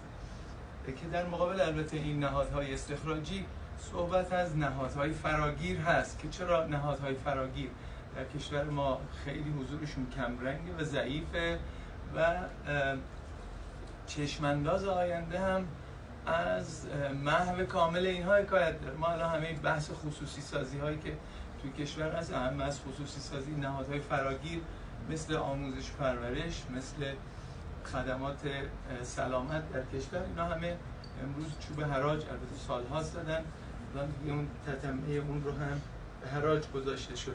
ببینید ما در سال 1965 یعنی همین موقع که این کتاب بندیک چاپ میشه، درآمد سرانه ایران $255، سرانه کره جنوبی تو همین سال $105، ما 2.5 برابر اونا هستیم. تو 2014 ما $4700، اونا $25000. این معنایی داره، ولی یه معنای جدی داره، عوامل متعددی در کارن، از جمله اونا نقش فرهنگه که این تفاوت در عملکرد اقتصادی رو شکل داده. این راجع به ساختار اقتصاد ایرانه. ما می‌خوایم نشون بدیم که ساختار اقتصاد ایران علیل‌تر از آن است که پاسخگوی نیازهای جمعیت در کشور باشه. ببینید از 1338 زمانی که ما آمار داریم تا پایان 1391 که اگر اقتصاد کشور به 3 بخش تقسیم بشه، یه بخشش کشاورزیه، یه بخشش صنعت، یه بخشش خدمات. این بخش کوچیکه خط سبزه که این پایین ملاحظه می‌فرمایید، این خطه نشون میده که از 1338 تا 1191 از هر 100 تومانی که در کشور سرمایه گذاری شده 3 تا 5 تومنش فقط رفته تو کشاورزی. یعنی خودش توضیح دهنده این هست که چرا کشاورزی ما کشاورزی بخور و نمیر و معیشتیه.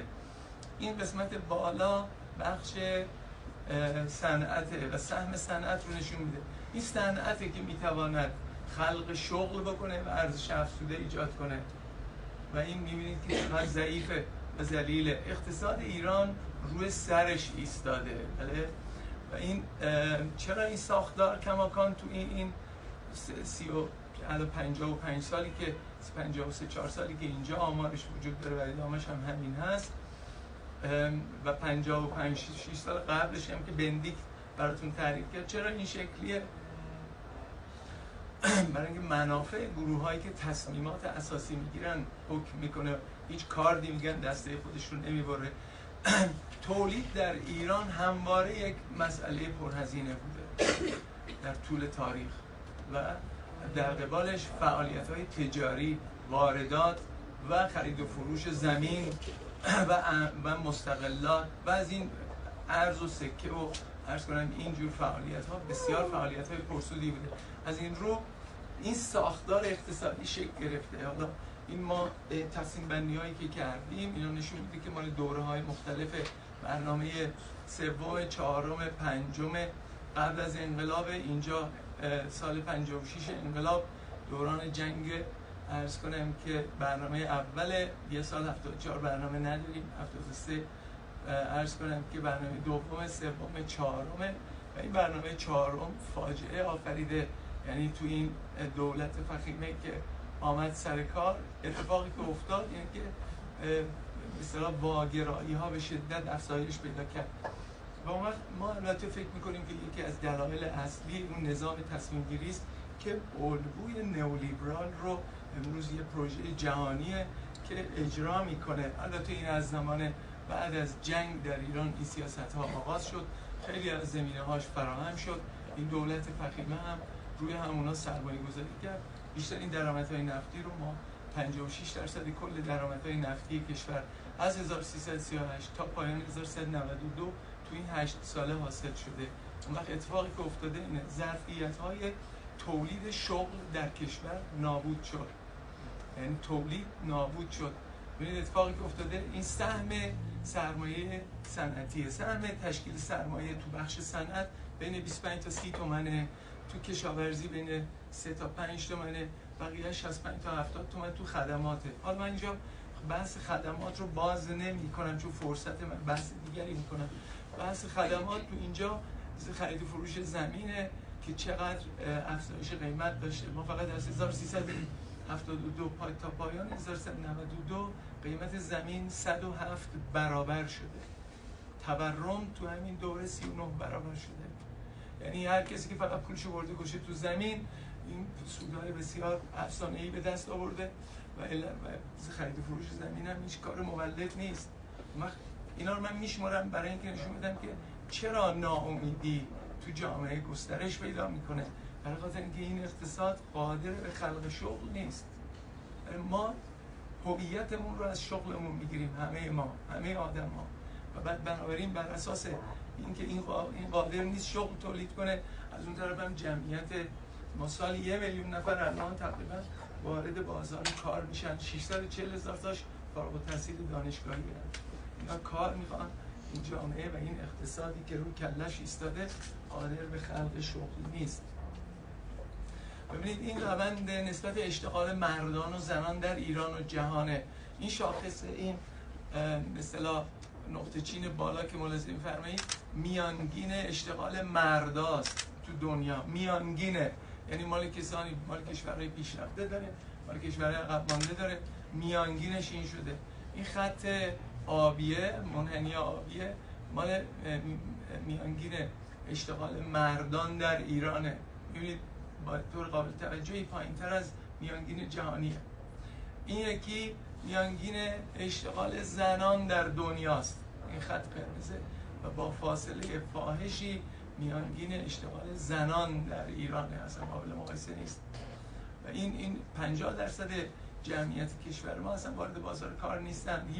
17% همش نرخ مشارکته، یعنی کسانی که میگن ما حاضریم بیایم کار کنیم، 13%شون شغل دارن.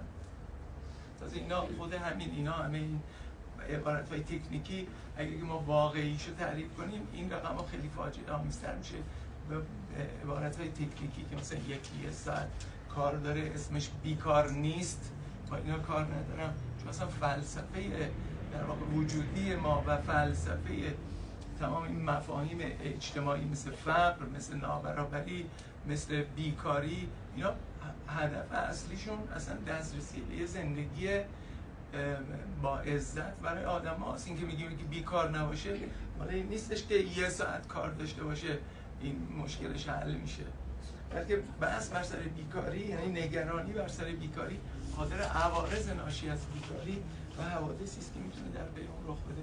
این نسبت اشتغال زنان در ایران و کشورهای منطقه و اقتصادهای همگروه ماست. اینجا ملاحظه فرمایید این پایین این مال ایرانه و اینجا مال کشورهای خاورمیانه است، این کشورهای اطراف ماست به شدت نسبتشون از مال ما بالاتره تو همینجا. و بعد این مال کشورهای با درآمد متوسط در دنیاست، این مال میانگین جهانیه، این مال کشورهای با درآمد بالاست. ملاحظه فرمایید که نسبت حضور اینها بسیار متفاوته و مادام که ما 50% جمعیت کشورمون وارد بازار کار نیستن، مثلا امکان دسترسی به رشد 8% و نمیدونم اینا حرف بی ربطی است اصلا. اینجا مال نسبت اشتغال جوانانه 15 تا 24 ساله تو ایران و کشورهای دنیا. اینجا ملاحظه کنید تو دنیا این نسبت 41%، تو ایران با همین تعاریف تکنیکی که ما راجبش خیلی بحث داریم 22%. اصلا نسبتش ملاحظه فرمایید که با نسبت‌های حتی میانگین جهانی نسب میانگین جهانی و این فاجعه است. ما مطالعات داشتیم راجع به علل ریشه‌های اقتصادی بحران‌های سیاسی در همین کشورهای عربی. 2 تا علت اصلی رو برای شناسایی شده تو همه جای تمام تحلیل‌ها روی این 2 تا علت‌ها تاکید کردن. یکیش نابرابری‌های فاحشه و دومیش هم بیکاری جوانانه. تمام این بحران‌هایی که مثل داعش و مثل عرض کنم که این تحولات که تو کشورهای اروپایی افتاده، ببینید چرا یه بچه 24-5 ساله این کارا رو میکنه؟ برای خاطر اینکه نظام سیاسی و نظام اجتماعی تو این کشورها اینا رو سرکوب کرده، مثلا حقوقشون رو به رسمیت نشناخته و به همین دلیل این آدما دست به یک حرکت‌های انتحاری میزنن و این ظرفیت جوونه. ما خودمون که انقلاب کردیم، این نسل بعد که انقلاب کرد، ما اصلا خطر نمی‌فهمیم یعنی چی و به همین دلیل انقلاب محقق شد. بنابراین این نسل کنونی هم میتواند چنین نقش آفرینی بکنه. این خطر بزرگی که منتها امروز وجود داره تا اون موقع نیست که ما بسیاری از اینستیتوشن‌ها و نهادهامون مزمحل شدن، از جمله باورهای دینی. متاسفانه به ما میگفتن که اسلحه‌ها رو باید پس بدید، ما به دلیل اینکه رهبری گفته میرفتیم پس میدادیم. امروز اینطوری نیست. جامعه ما بسیار جامعه متشتتیه. این نسبت اشتغال جوانان بزرگه که خدمتتون عرض کردم. تو هر نوع اصلاحاتی که ما بخوایم انجام بدیم تو قلمروهای حیات اجتماعی مستلزم چند تا مفروضات. اولین اونها این است که مردم بزرگترین سرمایه هر جامعه هستند. این چیزی است که تو این به خصوص تو این 27 سال بعد از جنگ کاملا این مفهوم عوض شده. اینا همش میگن پول نفت به ما بدی ما براتون شغل تولید کنیم. خب اینو که دیگه نیازی به هنر نداره، تازه اینم تولید نشده. ما میتونیم نشون بدیم راجع به یه موضوع دیگری، ما راجع به اشتغال، اون ابرچالش اشتغال کار کردیم و نشون میدیم که اصلا هیچ ارتباطی بین میزان سرمایه گذاری ما و اشتغال وجود نداره. سرمایه گذاری فقط پولش میره تو جیب یه سری بنگاه‌های گردن کلوف در کشور. دومیش این است که هدف سیاست گذاری عمومی باید سعادتمندی و حفظ کرامت انسان باشه و حفظ کرامت انسان بدون انجام کار یعنی شغل امکان پذیر نیست. این کاری که معنا و هویت میده و این جالبه بدانید که این ما اینا از قانون اساسی خودمون که توش هست و هیچ کسی بهش توجه نمیکنه، یعنی تو سیاست گذاری یا هیچ نقشی نداره نمیگیم. این برنامه فلسفه اقتصادی ژاپنی‌ها به همین دلیل مثلا شعار اقتصادیشون حد اکثر کردن سود نیست بلکه حد اکثر کردن تلاش و شغله. به همین دلیل تو 2015 بعد چند سال که تویوتا مثلا بزرگترین کارخونه خودروسازی دنیا میشه، فروشش 200 میلیارد دلاره، سود خالصش 2 میلیارد دلاره، یعنی 1%. علتش هم این است که اونا هدفشون ماکسیمایزیشن آف پروفیت، حد اکثر کردن سود به این معنا نیست، هدفشون حد اکثر کردن شغل برای آدم هاست. به همین دلیل است که وقتی این بحران جهانی پیش آمد 3 تا مدیر ژاپنی هاراگیری کردن. چرا؟ توی نامه نوشتن خودکشی کردن گفتن که ما برای خاطر اینکه 3 ماه نتوانستیم حقوق کارگران بدیم و بعد نهادهای متناسبی به همین دلیل تو نظام اقتصادی اینا شکل میگیره. اگه قرار هستش که داون سایزینگ کنن، کوچیک کنن، این حرفایی که تو غرب زده میشه اینا کوچیک نمیکنن، پول همه رو از اون مدیر عامل تا اون پایینیه به نسبت‌هایی کم میکنن تا هزینه بنگاه کم بشه، بنگاه قابل حیاتش قابل ادامه باشه. به همین دلیل در ژاپن 110,000 شرکت بالای 100 سال عمر فعالن. این نشون دهنده ثبات سیاسی است. این ثبات خودش امید ایجاد میکنه در دل فعال اقتصادی و در دل مردم. خب ما اینا رو که حالا خدمتتون عرض کردم، اشکالی که پیش آمده به خصوص این که یک پروژه جهانی تحت عنوان نئولیبرال در واقع توی دهه‌های اخیر حاکم شده. البته این ریشه هاش قبلا هم وجود داشته، منتها فرصت‌های ظهور و حضور پیدا کرده. بسیار یک پروژه جهانیه. این نه یک مقطع تاریخی یا یک تحول تاریخی از سرمایه‌داری است، بلکه یک پروژه جهانی است. این میتونه توی فقیرترین کشورهای دنیا هم اجرا بشه، کما که در ایران اجرا میشه بدون اینکه، چون یه دی مناقشه میکنن میگن ما هنوز لیبرال نشدیم. شما میگید که ما فرهنگ نیولیبرال، ما این مرحله تاریخی نداره، این محصول در واقع فرآیند تاریخی نیست که ما به اینجا رسیدیم.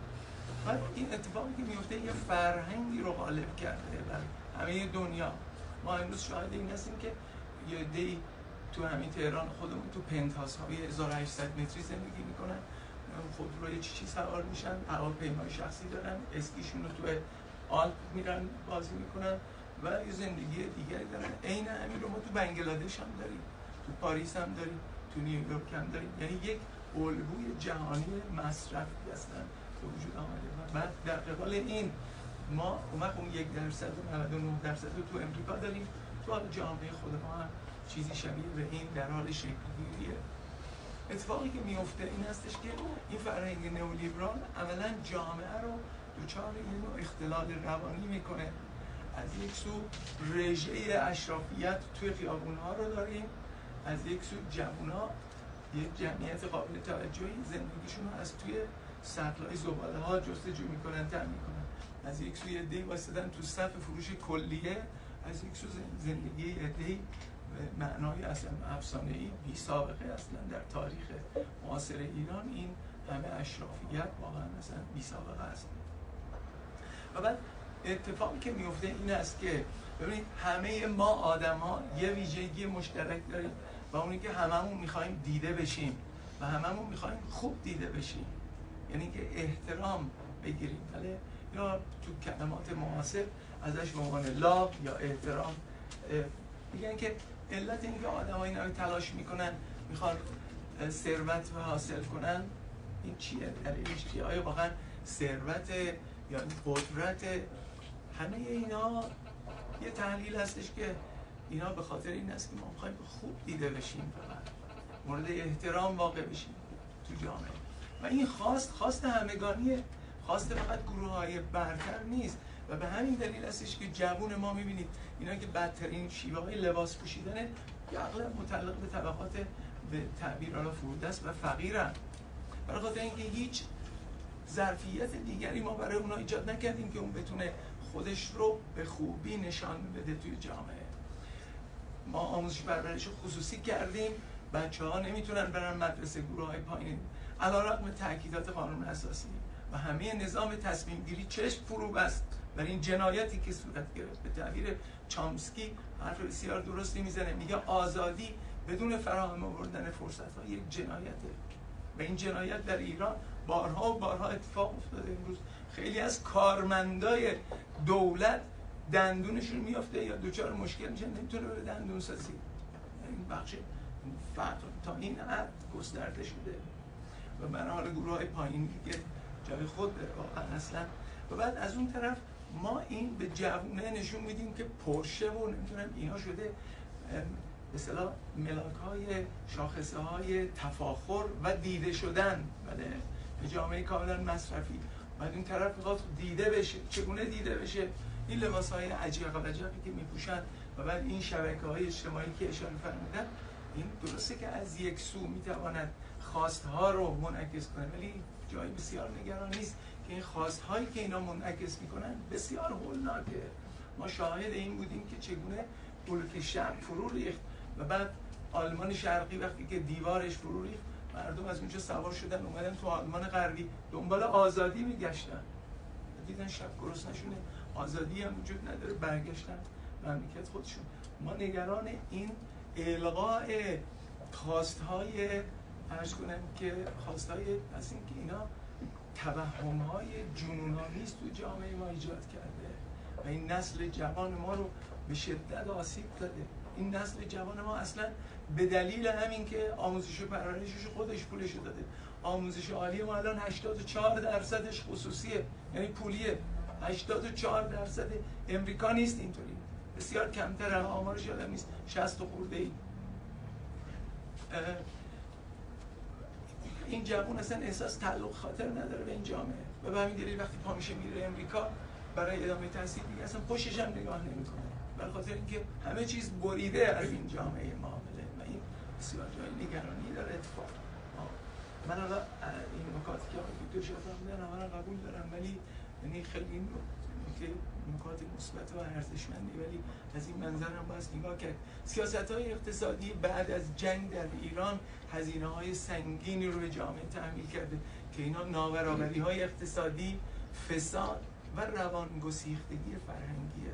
این جوون ما از یک سو ما تو تمام رسانه‌هامون از ارزش‌های متعالی اسلام و فرهنگ و قرآن و ده‌ها رادیو و تلویزیون اینا داریم، از اون طرف چیزی که ما تو عمل به مردم نشان میدیم اصلا کاملا مخالف ایناست. یعنی ساده زیستی و عرض کنم قناعت، اینا چیزایی که در واقع اسلام برش تاکید داره و اینهاست که میتونه ظرفیت‌های توسعه رو اصلا شکل بده. اینا رو ما همه رو گذاشتیم کنار، از این طرف از این حرفا میزنیم رادیو قرآن که هیچ کس گوش نمیکنه، همین شبکه‌های اجتماعی و همین تو ماهواره‌ها میچرخن، همین زیر پل مدیریت بنده سال‌هاست از اینجا میام بالا و پایین. اون برای خیابون رو نگاه کنید، زیر دانشگاه امام صادق تمامش زورآباده، تمام پشتبوناشون همشون 4 تا دیش دارن، مثل کاری که رسانه‌های رسمی کشور ندارن و بعد اینا اصلی ترین منشأ ناآرامی‌های بعدی هستن تو کشور. این نگرانی‌هایی که اگه فروپاشی یا ناامنی صورت بگیره به خودشون اصلی ترین کسانی هستن، همینایی هستن که نابود شدن و اومدن توی شهر. حالا تقاضاهای خیلی جدی دارن، تقاضاهایی دارن که این دیگه روستاشون به اصطلاح مناطقی از اونجا آمدن تأمین نمی‌کنن. ما حالا این مسائل بعدی که من چون وقت کمه از اینا میگذرم. ببینید چه اتفاقاتی توی زندگی روزمره جوانای ما افتاده. از یک طرف ما آموزش و پرورش، خدمات سلامت، ورزش، فرهنگ همه رو میسپاریم دست عرضه و تقاضا و بازار و از اون طرف انتظار داریم که چه اتفاقی بیفته. این آدم کارگری که مجبور است برای تامین نیازهای بچهش بره کلی پول بده که بچهش بره ورزش کنه توی این مملکت، چیز خاصی خیلی عجیب و غریبی نیست. خب این وقتی که ندارن چه کار بایستی بکنن، چه اتفاقی میفته؟ و بعد از اون طرف ما مرتب داریم این فرهنگ مصرفی رو تو برنامه‌های صدا و سیما مرتب داریم تبلیغ میکنیم. بچه‌ای که شامپو داره تبلیغ میشه، موهاش طلاییه، چشماش هم سبزه، توی خونه خیلی لوکس هم نشسته، این حالا و چه ظرفیت‌هایی رو ما در واقع در اینها ایجاد میکنیم. و بعد تمام این خواست‌ها، پندارها، ویژگی که از ویژگی‌های انسان تفاوتش با بقیه موجودات سر اینه که میتونه خیال پردازی کنه. این طرف میتونه اینجا بشینه خیلی آدم گرسنه‌ای باشه، میتونه تو زندان باشه خیال پردازی کنه که خیلی آدم آزادیه، میتونه یه آدم خیلی فقیر باشه خیال پردازی کنه که این میتونه مثل اون الگوه یه آدم خیلی موفق باشه و این یه ظرفیت بسیار بزرگ بر کنترل اتفاقا. به خلاف اون وقت نابرابری ها، اتفاقاتی که میفته این هستش که ما از یک سو نابرابری ها رو و اشکال نابرابری ها رو دامن میزنیم و بعد این نابرابری ها منشأ اصلی ناامنی هم. و از طرف دیگه هم تلاش میکنیم با خوشنودی‌های کاذبی که تو افراد ایجاد میکنیم اونا رو تبدیلشون کنیم به موجوداتی مطیع. بله، یکی از ویژگی‌های، یکی از ابزارهای کنترل در واقع این هستش که مردم راضی باشن به چی؟ به مصرف گرایی، به نیازهای تأمین نیازهای خیلی مبتذل. همین دلیل است واقعا تعجب آوره که نهادهای نظامی امنیتی برج سازی میکنن و برج‌های تجاری میسازن، بعد توش مالهای خرید و فروشی که همه عرض کنم که برندهای خارجی رو نمایش میگذارن و بعد اونجا شده.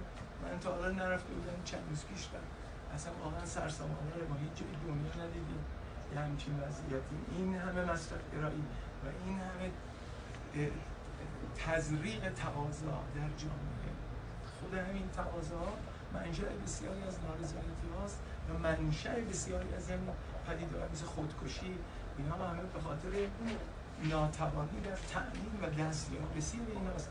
رشد جرم و جرائم محصول در واقع این نابرابری هاست و ناامیدی در دسترسی به زندگی مطلوبی که همه آدم ها و همه ما انتظارشون داریم. این یک محصول فقط خاص گروه‌های بالا نیست. وقت اتفاقی که میفته تحقیر هویت جوانان رو ما در اثر بیکاری داریم. اون آمار بیکاری جواناست که ملاحظه فرمودید و از یک سوی هم رژه تجمل اشرافیگری رو تو جامعه داریم. نتیجهش چی میشه؟ سرخوردگی، افسردگی، اعتیاد خودش یه سازوکار دفاعیه برای مقابله با تحقیری که طرف میشه و اینکه دیده نمیشه. و خودکشی، اعتیاد تو تمام روستاهای ما وحشتناک اعتیاد گسترده شده در سطوح روستاها و بعد ناامنی‌هایی که در این جاها ایجاد شده و خودکشی که آمار حالا 2-3 سال پیشش روزی 11 نفر خودکشی میکنن در ایران. این آمارهایی که چقدر راست درستش من نمیدونم، ولی و طلاق و فرار مغزها این هم محصول در واقع این نابرابری‌ها و تحقیرهایی است که صورت گرفت.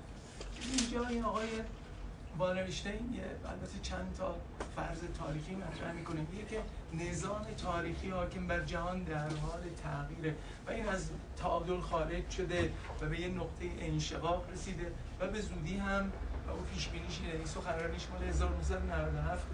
یکی از ویژگی‌های والرشتین به تفاوتش با خیلی از جامعه شناسای دیگه این هستش که پیش بینی‌هاش همه کاملا درست در آمده. از فروپاشی شوروی سابق، اینو 1971 پیش بینی کرد که شوروی سابق سقوط خواهد کرد و این 1989 اتفاق افتاد و از جمله موارد دیگر یکیش هم همینه.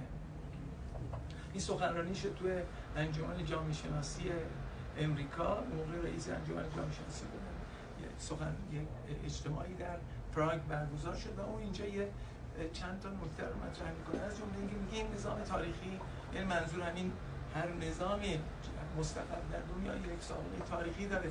این نظام تاریخی در حال خارج شدن از تعادل به یک نقطه انشقاق رسیده. وقتی چند تا فرض رو مطرح میکنه و اونا رو واردش نمیشه، فقط این دوتا رو مطرح میکنه که میگه که این انشقاق دو تا نکته توش نهفته است. خیلی نکته زیبایی رو مطرح میکنه. میگه نهادهای اندک ستانده های بزرگ دارن تو این شرایط تحول و تغییر. بعد خیلی احساس نگرانی که میکنه کاملا تحقق پیدا کرده. مال 1997 میگه نیمه اول قرن 21 ما با آشوب‌ها و بحران‌ها و خشونت‌هایی در دنیا روبرو هستیم که بی سابقه خواهد بود. ما این پدیده‌ها رو تو اطراف خودمون می‌بینیم، تو سوریه و تو عراق و تو افغانستان اینا می‌بینیم. واقعا بی سابقه است از اینجا. نهادهای اندک ستانده‌های بزرگ دارن، یعنی که شما اندکی اگه درست سرمایه گذاری کنید میتونه یک ستانده خیلی بزرگ بده. این خلاف شرایط متعارفه که شما باید نهادهای بزرگ بذارید، احتمالاً ستانده که شکل میگیرید. اون وقت نکته دومش این هستش که این ستانده ها ذاتاً نامتعینن. ما نمیدونیم که چه اتفاقی میفته از این سرمایه گذاری که صورت میگیره، چه اتفاقی خواهد افتاد، خیر، شر، بد، خوبه. نکته سوم فرض بعدیش هم این هستش که این نظام تاریخی وارد یک بحران نهایی شده، اما چون ما نمیدونیم که چه اتفاقی میفته بعد از این بحرانه، نمیدونیم این نظامی که از دل این تحول برمیاد آیا یک نظام بهتره یا بدتره. و بعد اون میگه که ولی این دوره انتقال دوره دهشتناک مملو از آشفتگی هاست. چرا؟ برای اینکه سرمایه گذاری های کوچیک جوایز خیلی بزرگی داره و به همین دلیل قدرت های بزرگ که در حال فروریزی هستند، یعنی نظام جهانی امریکا، اینا خیلی خشن میشن و خیلی خشن‌تر از گذشته میشن و به همین دلیل ما باید انتظار اشکال مختلف جنگ ها و بحران ها رو در دنیا داشته باشیم که این اتفاقی است که توی دوره خودمون شاهد هستیم. ما و نکته قابل توجه دیگه این است که میگه اگر که ما این فرضیات رو بپذیریم، این فرضیات به دنبال خودش یه سری پیامدهای اخلاقی داره، اخلاقی و سیاسی داره. یکی از این نتایج این هستش که در نظام‌های اجتماعی و انسانی مبارزه برای یک جامعه خوب یک مبارزه دائمیه. اینجوری نیستش که ما متاسفانه بخش قابل توجهی از جامعه روشنفکری و تحصیل کرده اما بسیار منفعله نسبت به مسائل، همچون نشسته نگذارگر نق میزنه اما هیچ تلاشی برای اصلاح انجام نمیده. و به علاوه اینکه مبارزه بشر دقیقاً در همین دوره‌های گذاره که اهمیتش خیلی بیشتر میشه، برای خاطر اینکه به همون دلیل که تلاش کوچیک میتونه که یک مثلا نتیجه خیلی بزرگی رو حاصل کنه، ضمن اینکه در واقع به همین دلیل اهمیت و معنای این مبارزه اهمیت بسیار بزرگتری است. و نکته دیگری که مطرح میکنه این است که تحول بنیادین امکان پذیره. این اون نکته است که میتواند منجر به امیدواری بشه. به نظر من این یک نکته است که تمام جریانات قدرت ثروت در دنیا میکوشند که اینو مخفی کنن، یعنی یه نوع ناامیدی به مردم بدن. انفعال مردم تداوم استمرار منافع اونهاست. به این دلیل این نکته بسیار مهمیه که تحول بنیادین امکان پذیره. ما میتوانیم تغییر ایجاد کنیم و این رو بایستی که در مسئولیت روشنفکرها تحصیل کرده ها و یه مسئولیت اخلاقیه که ما با عمل عقلانی با نیت خیر، خیلی نکته مهمیه، با نیت خیر و با قوت برای اینکه نظام جدیدی رو ما هم در شکل دهی به اون و یک دنیای بهتری مشارکت کنیم. از این جهت از این رو البته این نظامی که میخواد شکل بگیره علی رسول بایستی که چند تا ویژگی داشته باشه تا اینکه بتواند یه نظام مطلوب تری باشه. اولیش این هستش که بایست، یعنی به خلاف این نظام نئولیبرال، عمدتاً بایستی مساوات طلب و عمدتاً مردم سالار باشه، یعنی هم دموکراتیک باشه همین که ایگالیتریان باشه. هر دو این ویژگی‌ها رو باید داشته باشیم. یک نظام تاریخی نمیتونه مساوات طلب باشه اگر مردم سالار نباشه، برای اینکه اگر یه نظام غیر مردمی قدرت رو به صورت نابرابر توزیع کنه بقیه چیزا هم نابرابر توزیع میشه. برای اینکه اونایی که تون بالا نشستن همونایی هم که این تصمیم گیری ها رو میکنن. نظام تمشیت امور و گاورننس که اصلی ترین مشکل در نظام اقتصادی ایران و اقتصادی اجتماعی و حتی میتواند موضوع دیگر رو هم نشان میده. و بعد همچنین این نظام مردم سالار نمیتونه این نظام مردم سالار باشه اگه مساوات طلب نباشه، چون که یه نظام غیر مساوات طلب به معنای اینه که ابزارهای مادی به صورت نابرابر توزیع میشه. اگه شما وزیرتون تو دستگاه که فساد، اصلا رسما فساد تو همه جای دنیا، اما تو مملکت ما کاملا این قانونیه که وزیر خودش تو بخش خصوصی تو بخش عمومی نشسته سیاست گذاری میکنه، اونجا بنگاه داره، بیمارستان داره، اون که پتروشیمی داره، اون که راهسازی داره، همشون هم تو حضور دارن. مثلا همه جای دنیا اسمش فساده واقعا. و بنابراین طبیعی است که اون وقتی که اونجا نشسته تصمیم میگیره منافع خودش رو نگاه میکنه و منافع معلومه که تو اینجا منافع مردم قربانی میشه و متاسفانه این یک فرایند مثلا پرسابقه تاریخی بوده. نکته بعدی و نتیجه گیری بعدی این هستش که نااطمینانی در واقع خیلی حیرت آوره. ما دانشمون نسبت به اینکه چه اتفاقاتی داره میفته بسیار بسیار محدوده و عواملی که روی نتایج میتونن تاثیر بذارن بسیار بسیار گسترده. به تعبیر اینشتین میگه که ما به میزانی که دانش ما رشد میکنه مثل شعاع دایره است، اما اون مثلا جهل ما و سوالات ما شعاع دایره است. هر چقدر که این رشد بکنه به نسبت بزرگتری شعاعش رشد میکنه. اما بایستی که به این مسئله ما یقین داشته باشیم که اگر که ما نسبت به آینده یقین داشته باشیم دیگه هیچ عمل خیری و عمل شری با هم تفاوت نداره، چون که اگر باشه که ما یک فرایند دیترمینیستیک حاکم باشه بر رفتار ما، چه کار خوب بکنیم چه خودکامگی بکنیم هر دو یکیست. و اگه خودکامگی کردیم که خب این نیروهای جبری هست ما رو وادار کرده که این کار بکنیم، بنابراین از پیش تعیین شده و معین. این امر عملاً نقض اون اصطلاح اصول اولیه باورهای کلاسیک هاست که معتقد بودن که ما هم تو به آقای دکتر میشه فرمودن ما می‌توانیم با علم آینده رو به خوبی پیش بینی کنیم. اما اگر همه چیز نااطمینان باشه در واقع اون وقت آینده و روی خلاقیت بشر گشوده است و ما وقتی میتوانیم یک جامعه به اصطلاح مطلوب رو بسازیم که تو اون بتونیم حاضر باشیم که انرژی های اخلاقی خودمون رو در دسترسی به این وضعیت سرمایه گذاری کنیم و وقتی آماده باشیم با کسانی مبارزه کنیم که تحت هر کوششی و به هر بهانه‌ای یک دنیای غیر مساوات طلب و غیر مردم سالار رو ترجیح میدن.